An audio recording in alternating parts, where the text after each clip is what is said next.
అతి పెద్ద ప్రజాస్వామ్య దేశంలో సాగుతున్న అతి పెద్ద దారుణం ఇది.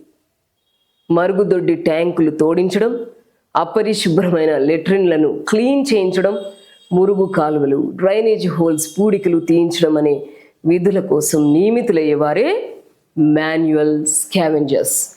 ప్రభుత్వాలు లేదా ఏజెన్సీలు, కాంట్రాక్టర్లు వారితో ఈ పని చేయిస్తుంటాయి. సపోజ్ మన ఇంటి ముందు మురుగు కాలువ నిండిపోయినా, డ్రైనేజ్ బ్లాక్ అయినా, మలమూత్రాలతో కూడిన మురుగు నీరు లీక్ అవుతున్నా ఎంత అసౌకర్యానికి గురవుతాం. ఆ దుర్వాసన భరించలేక ముక్కు మూసుకుంటాం కదా. మున్సిపల్ సిబ్బందికి పదే పదే ఫిర్యాదు చేసి ఆ సమస్య పరిష్కారం అయ్యే వరకు అస్సలు ఊరుకోం.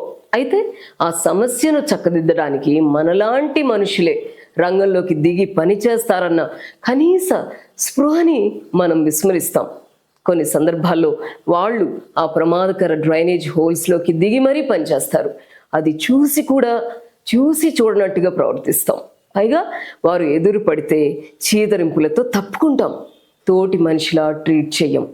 మన కోసం, మన పరిసరాల బాగు కోసం, పబ్లిక్ హెల్త్ బాగుండడం కోసం అతి తక్కువ వేతనాలతో ప్రాణాలకు తెగించి మరీ పనిచేసే మాన్యువల్ స్కావెంజర్స్కి ఇదేనా మనం ఇచ్చే గౌరవం?